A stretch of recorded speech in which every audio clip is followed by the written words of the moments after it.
Bienvenue dans ce podcast dans lequel on va parler des coachings, de comment améliorer notre technique de coaching, des conseils, outils, toutes des choses que j'ai appris dans ces 6 ans d'entrepreneuriat et en étant coach. Ici, je vais te parler aussi un peu des arrière-scènes de mon entreprise, de mon business et de ma formation pour devenir coach. Donc, si tu cherches à apprendre encore mieux à être coach et donner encore plus de résultats à tes clients, tu es au bon endroit. Hello et bienvenue dans l'épisode de cette semaine dans lequel j'ai envie de parler de spiritualité et de coaching. Comment est-ce qu'on peut mettre ensemble le coaching et la spiritualité? Comment est-ce qu'ils peuvent être intégrés? Et comment est-ce que finalement dans notre société, le coaching est souvent vu comme quelque chose qui est plutôt terre à terre, une méthode très stricte, une façon de toujours atteindre des objectifs, et comment selon moi aujourd'hui c'est arrivé le moment de changer un peu cette vision très occidentale comme je disais dans d'autres épisodes, et c'est arrivé le moment d'intégrer en fait cette notion de spiritualité à notre façon de vivre, pas seulement au coaching, et comment du coup nous, quand on devient coach ou quand on est coach, on peut intégrer la spiritualité dans notre façon de coacher. Donc c'est exactement de ça que j'ai envie de parler dans cet épisode. Voyons un peu quels sont les concepts spirituels qui finalement pour moi sont les plus beaux, les plus essentiels à intégrer au coaching. Quand je parle de spiritualité, je parle de quelque chose qui est finalement des qualités. Des qualités que pour moi, c'est résumé à des mots, parce qu'on peut juste mettre des mots. Par exemple, la compassion, l'amour et la foi, le courage, l'empathie. Donc, toutes des qualités spirituelles qui pour moi sont essentielles quand on est dans une posture de coach. On ne peut pas se priver de ces qualités quand on veut devenir coach. Mais au-delà de ces qualités, en fait, qui dépend beaucoup de l'humain qui est derrière le coach et de comment est-ce que cette personne finalement a su développer ses capacités en soi et qu'on peut carrément continuer à développer lors de notre carrière de coaching et dans toute notre vie. Et je vais faire un point sur ça parce que, en fait, ce sont des qualités qui ne sont pas toujours faciles à avoir en tant que coach. Dans le sens, rappelez-vous que dans notre psyché, il y a toujours des sous-personnalités, des protecteurs qui sont là pour nous protéger de ce qui peut être en douleur, une émotion qu'on ne veut pas ressentir. Et parfois, à être coach, ça nous expose à être en face des personnes qui peuvent nous rejeter, qui peuvent nous juger, qui peuvent être dessus. Donc, c'est complètement normal que certaines parties protectrices dans notre cerveau puissent prendre le dessus. Donc, on parle ici des protecteurs. Donc, un exemple concret, ça peut être un coach qui juge un client, qui rejette un client, qui devient un peu agressif contre le client ou qui finalement ne sait pas faire preuve de cette compassion et de cette ouverture du cœur et de cette empathie. Pas parce qu'il ne veut pas ou parce que c'est une personne méchante, mais parce que ses protecteurs en lui ont pris le dessus. Et donc, il est beaucoup plus, par exemple, dans la retenue, dans la défensive, par exemple. Ou alors, ils essaient de faire des petits jeux de pouvoir. J'ai eu des coachs qui ont fait ça. Et on ne se rend pas compte quand cela arrive si on n'est pas en train de faire ce travail sur soi, que c'est exactement ce que finalement j'enseigne dans ma formation, c'est celui d'aller voir qui sont ces protecteurs et aller voir quand ils s'activent.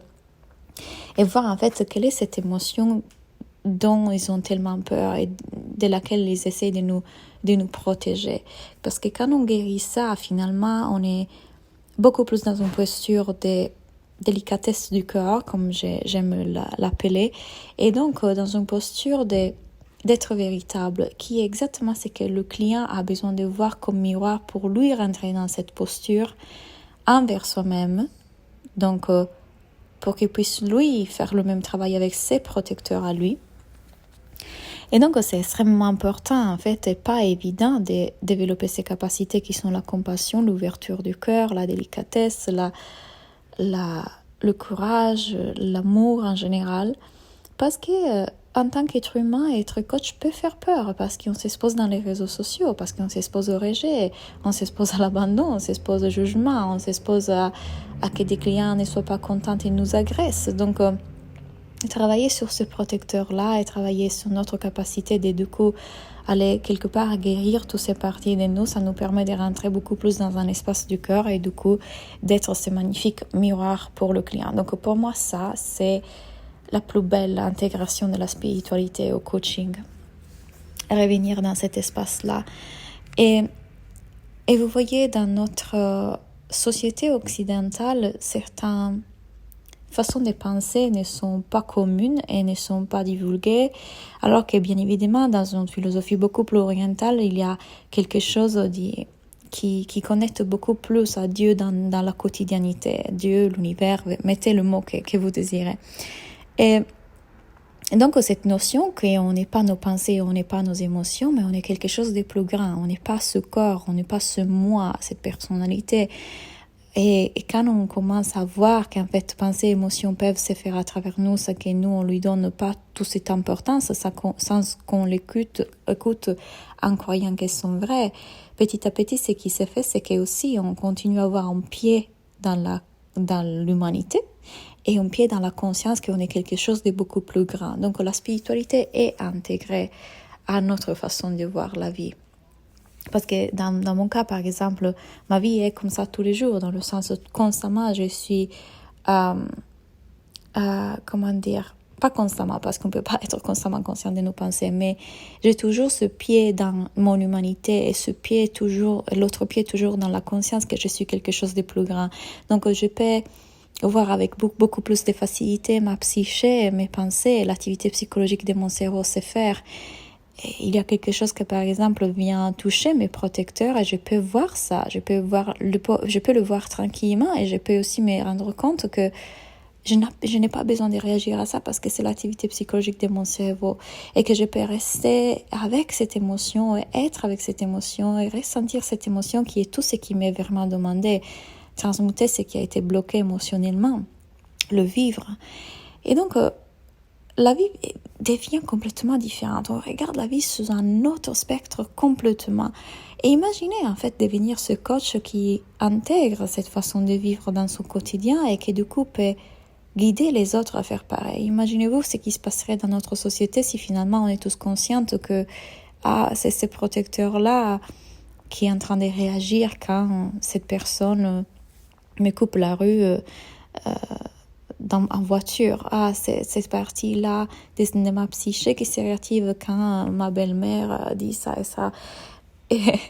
Et du coup, on peut plus facilement dire, ok, le travail à faire, c'est avec ce qui est là et pas avec ma belle-mère, qui est rien d'autre qu'un miroir d'une partie de moi. Et elle est moi, il n'y a pas un moi, donc on est tous la même chose qui s'exprime sur différents corps. Donc le changement à faire, c'est en moi.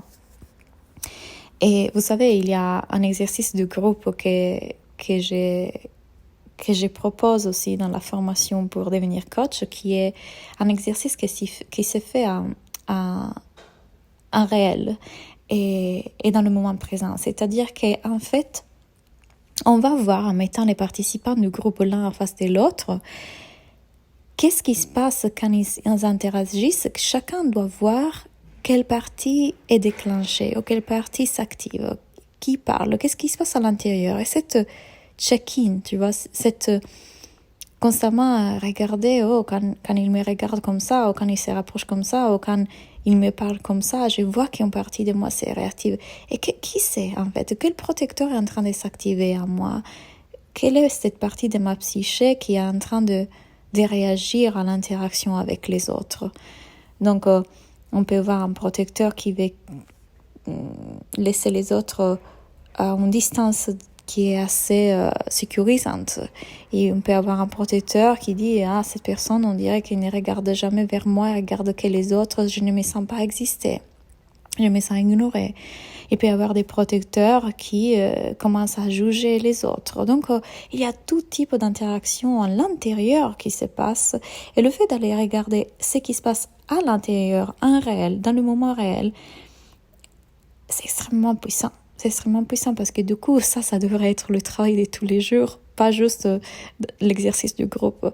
À chaque fois que j'ai une interaction avec les autres, il ne s'agit pas de réagir aux autres ou de être en réaction à mes émotions, mais plutôt d'aller voir pourquoi cette émotion. Enfin, ce n'est même pas une question de pourquoi, parce qu'en fin de compte, qui sait, mais plutôt d'y aller avec curiosité, compassion, et voir qui c'est cette partie qui s'allume à ce moment-là et qui veut me défendre et qui devient un peu agressive ou qui devient évitante, ou, en fait, fuyante. Qu'est-ce qui est en train de se passer? Donc, un coach, pour moi, doit être quelqu'un qui voit ça et qui sait faire ça et qui pratique ça dans sa vie. Et pour le coup, c'est quelqu'un qui, pas seulement il peut l'enseigner, mais aussi peut guider le client à le faire pour soi-même.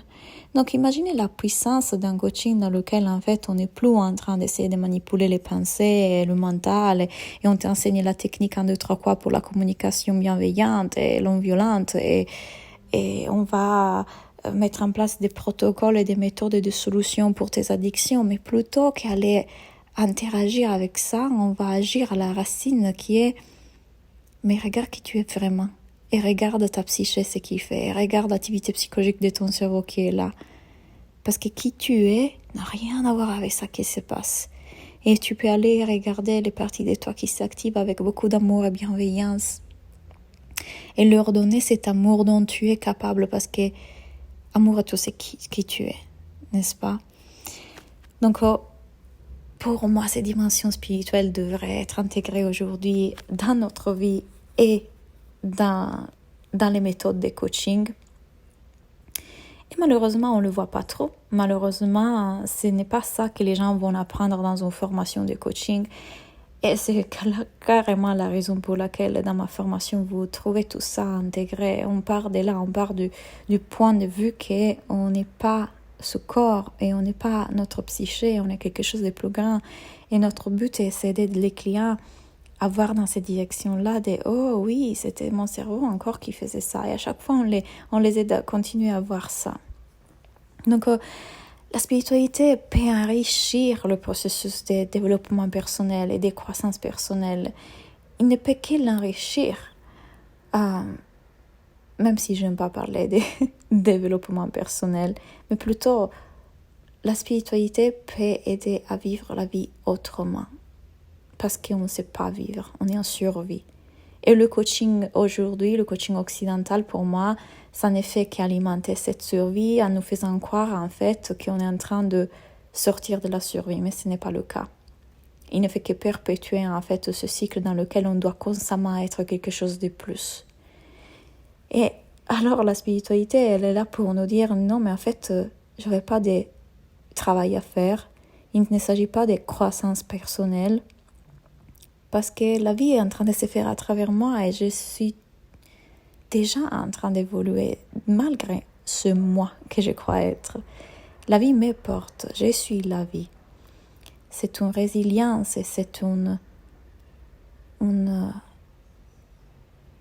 foi que je suis plus grand que ce que je crois d'être, ce que je crois devoir devenir. Et puis, dans la spiritualité intégrée au coaching, il y a de la guérison. Et vous voyez, malheureusement, aujourd'hui, avec toutes ces définitions, mots, étiquettes, certifications et machin, on est obligé à utiliser des titres comme thérapeute, coach, psychologue. Mais finalement, je pense que tous on est en train de tourner autour de même pot, à la recherche de la même chose.